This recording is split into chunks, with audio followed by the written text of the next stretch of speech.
It was deja vu for NASCAR fans watching the race at Watkins Glen this past Sunday. Chase Elliott had Martin Truex Jr. in his rearview mirror in the closing laps, trying to chase down the 9 car. But just as it was last year, the Dawsonville, Georgia native took the checkered flag to go back-to-back at the Glen, earning his second win of the 2019 season.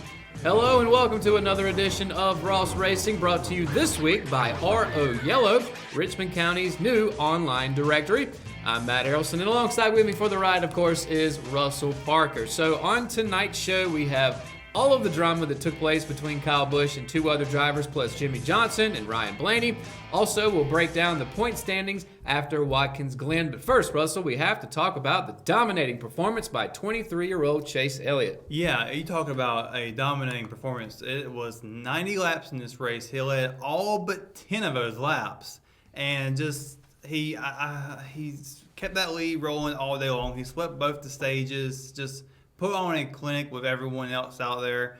Nobody really had it for him. Truex, like it was last year, he was trying to chase down Chase. Unlike last year, though, Chase did not make any mistake in the closing laps of this race. Last year, he almost spun out on the first turn going into the last lap, and he did not have any mistakes. It was just a perfect day for him in that 19.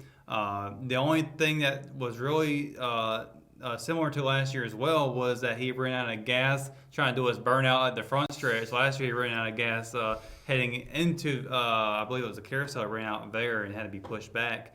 But yeah, it was a pretty phenomenal performance by him. And yeah, I got to say, he's probably going to own this place for a few years now.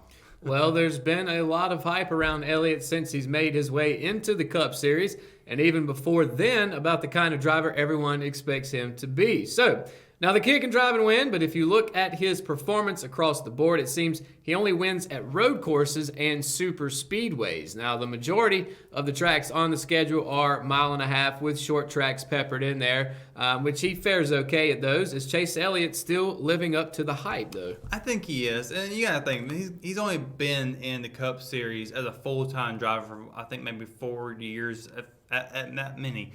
So he's still got a lot to come into. And he's definitely I feel like he's kind of taken over the leadership role at Hendrick Motorsports, and despite having the veteran driver Jimmie Johnson being there, I feel like Chase is kind of leading those other 2 guys that are there. So Chase is coming into his own, and it just takes a little while. You can't expect greatness right off the bat. This isn't, you can't have a rookie season be peppered with tons of wins. But yeah, he has definitely fared the best at super speedways and at road courses. He's done very well. Watkins Glen last year with winning, this year as well. And Sonoma, past 2 years, been pretty good. He had a solid, decent finish at the Roval last year.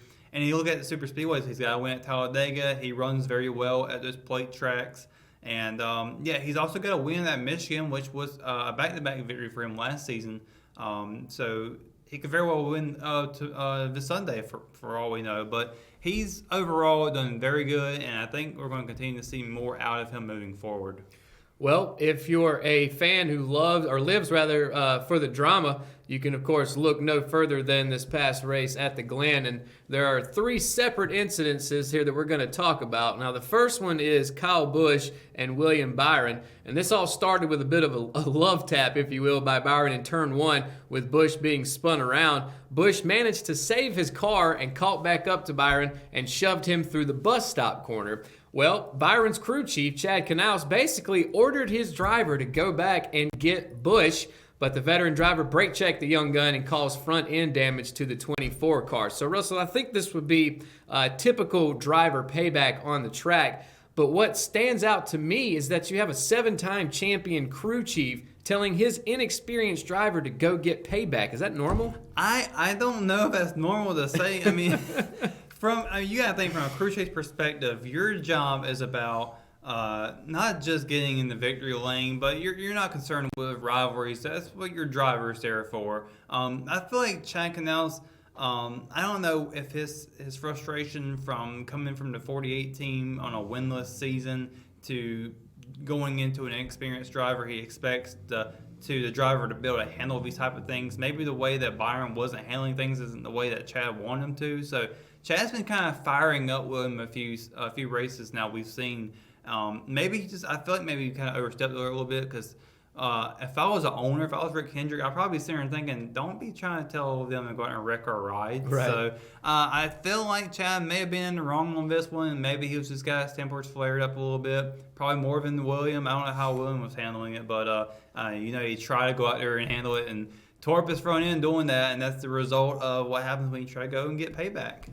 Well, that wasn't the only incident Kyle Busch was involved in. In the middle of the race, Busch had caused Bubba Wallace to go into the tire barrier of the carousel, tearing up the rear sheet metal. Now, Bubba found Busch on the front stretch later on, and they banged doors heading into turn 1 before Bubba simply spun Busch out of the groove. Now, Busch took no real damage, but one thing was for certain. The crowd at Watkins Glen erupted into cheers. That should surprise nobody. So, Russell, I think it's obvious who was in the right on this situation. But talking about Bubba, the emotions coming from him lately really have painted a picture for him, right? Yeah, you look back all the way back to Dover. He bursted into tears thinking that this could be his last chance, or last opportunity racing in NASCAR because his performance hasn't been up to par with where he would want it to be, maybe where Richard Petty Motorsports wants it to be, or where NASCAR wants to be, and fans' expectations are through the roof for him, and he's definitely an underdog, and he's wanting to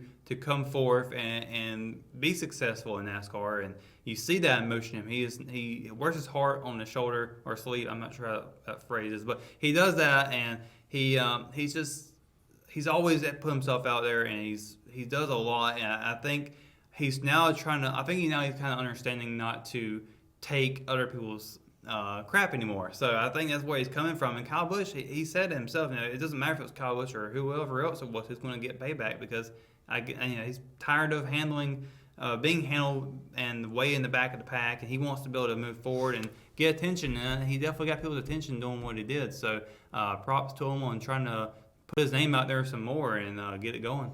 Yeah, I find it funny that Busch got cheered for getting a little love tap of his own there. Again, should surprise nobody. No. But despite all the issues Busch faced, he still managed to finish ahead of both of those drivers at Watkins Glen. So how about more young guns versus veterans? Ryan Blaney had spun Jimmie Johnson coming out of the carousel by accident, but Johnson himself was really fired up about the situation, even confronting Blaney about the race in an aggressive manner. Now, this is unusual to see 7-time get this angry. Do you think this is because of the past 2 seasons Johnson has had and the frustration just keeps building on him? I think it's absolutely that case. Jimmie has always been a very relaxed and chilled guy. If he gets into any confrontation, he's just going to have a talk with somebody about it. He's not really going to be the one to try and fight someone. I don't think I've ever seen him actually get in a fight before, ever in NASCAR. Very really respected for that in the garage. And I think that seeing that frustration being let out,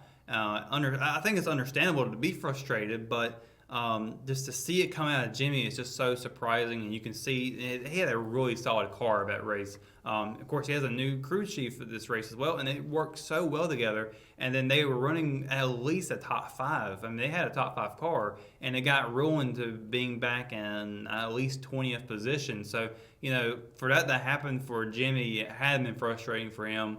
And where they are in the season right now, it's been really rough for them trying to make the playoffs. And Blaney, of course, he's completely fine right now in the playoffs. So we'll get that talk here in a bit. But overall, Jimmie is definitely letting loose on his frustration a little bit.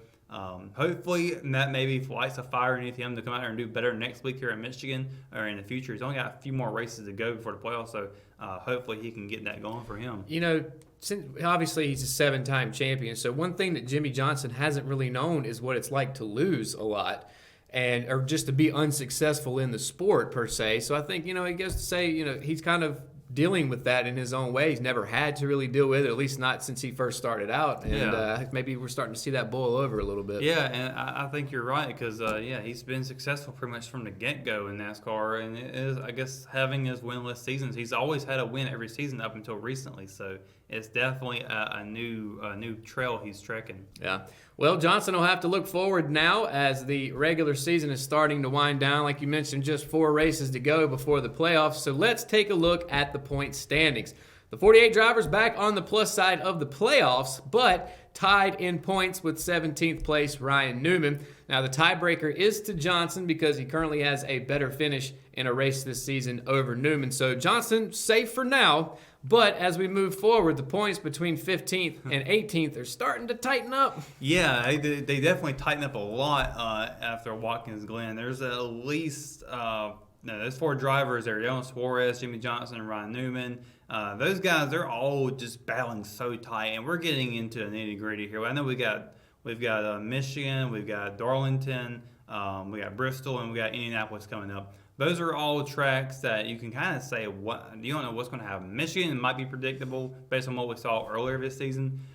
Bristol, I think, is going to be a wild card, and Indianapolis, I think you're probably going to see Toyota probably dominate that track just a little bit. I don't know. We haven't seen the new rules package of that track, so we have no idea what to look forward to on that. But I do believe that you're going to see Jimmie make it into the playoffs. I think he'll make it. I think it's kind of his motivation right now more than anything is that he's got something to prove. Ryan Newman, yes, he has something to prove too, but I don't know if it's really as hard as Johnson. Suarez, he's trying to make an impact on this on his first season with Stuart Haas, and I think he wants to be able to prove that he should be in NASCAR. And I think he's got a lot going on for him. So those 2 drivers are probably the biggest ones to look out for moving forward to make it into the playoffs. Now, if somebody new wins this blood cutoff line, like a Ricky Stenhouse Jr., you might as well just forget what we're talking about right now. All right. Well, we've already talked about some names who were perhaps out of the groove this weekend, getting into some potential fights and whatnot. But let's talk about who was in the groove. Who you got? So for the Cup race, I've got Matt DiBenedetto, who started 20th, finished 6th. A huge, I would say, a victory for him and his team. He's actually fighting for a ride. He feels like he's fighting for to be in a 95 car because. We've been talking about Eric Jones and Christopher Bell. Well, if Eric Jones does stay, Christopher Bell may take that 95 car because it's a kind of like a satellite car to Joe Gibbs. So DiBenedetto is fighting for that ride just as much as Eric Jones is, but probably different goal sets for him. But obviously, a top 10 is a great day for anyone. And for truck race, I've got the winner of the Eldora Dirt Derby, Stuart Friesen, Stewie as they call him back in Canada, started 4th, finished 1st. Oh, he's Canadian, eh? He is, yep. All right. Well, as you also mentioned, NASCAR returns to Michigan International Speedway this weekend. And the last time we were here, your man Joey Logano put on a clinic. Can he do it again? Will it be someone different? Given the fact that we saw him dominate at Michigan, but he was he was challenged by Truex and Kyle Busch, though he had a bad day. He was running pretty well towards the end of that race, so I would watch out for those Toyotas again. But I expect Penske to get out of their slump right now and potentially get another victory here. Penske I don't believe they've won since Michigan. That's been at least 8 races ago. So I see Logano potentially winning this race again, but I would keep an eye out for Truex and Busch. Maybe Chase Elliott. He won this exact race last year, went back-to-back. The momentum can always lead on after that. So keep an eye on him and perhaps Bowman. Those are kind of your 4 guys to watch out for. All right. Well, time to take a look at our new segment this week called Track Facts.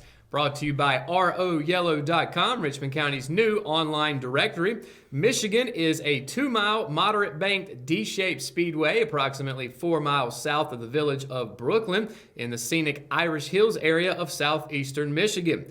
Groundbreaking took place on September 28, 1967. Over 2.5 million cubic yards of dirt were moved to form the D-shaped oval. The track opened in 1968 with a total capacity of 25,000 seats. It now holds 56,000, so a little bit bigger. The track was originally built and owned by Lawrence H. Lopatin, a Detroit area land developer who built the speedway at an estimated cost of $4 to $6 million. And I would imagine it would probably cost you a little bit more than that to build one now. Definitely. And of course, he wasn't the only owner. Roger Penske owned that track back in the day as well. And that track has been put on the map. It kind of favors Auto Club Speedway. A lot of drivers like the way that one drives, and you can see 6 wide on these tracks sometimes. You know, I know it's not actually in Detroit, but when you think of Michigan, most people think of Detroit. Mm-hmm. Is that it's a D-shaped? Is that just a coincidence or no? Well, D-shape is kind of a traditional track style for a lot of these mountain house. But one thing that's interesting is that race for these 2 races, usually it's a manufacturer's race because Detroit is home to Motor City. It's Motor City, so Ford, Chevrolet, Toyota, those guys are always kind of going out. They pretty much tell everyone on their team saying, hey, you better be looking out for our manufacturer today. So it's going to be interesting to watch these guys try to work together for the same manufacturers. Absolutely. And that is your track facts brought to you by royellow.com. All right, before we end the show, same thing we do every week. If you want to put your money down in Vegas or AC, where do they need to put it on? Well, for truck race, I would put it on Ross Chastain. I think he is the easiest favorite to win this race, just because Ross Chastain has just been rolling just like the watermelons have been. So for the Xfinity race, you're going to be at Mid-Ohio this week. It'll be a road course. I got Cole Custer winning this one. The 004 has been putting on some great performances lately, challenging Christopher Bell, and I feel like he's going to have this one down. And for the Cup race, Michigan, well, I didn't bring my jacket for nothing. So Right. I was wondering what you were doing with that. I'm going to go with my man Logano. All right. I should have known. There's no drawers here for you to pull anything out of. I feel like you should have known that time. All right. Well, that is going to do it for this edition of ROSS Racing this week. And moving on, brought to you by royellow.com, which is, of course, Richmond County and the surrounding area's newest online directory. So if you're a local business here in Richmond or the surrounding Sand Hills area, and you want to get your name out there, you're a new business has been around, want to bring some new customers in, hit us up here at The Observer, and we'll get you on RO Yellow. In the meantime, that is Russell Parker with his Joey Logano jacket. I am Matt Harrelson with my whatever this is made of, and we'll see you next week on the track for another edition of ROSS Racing. Have a great week.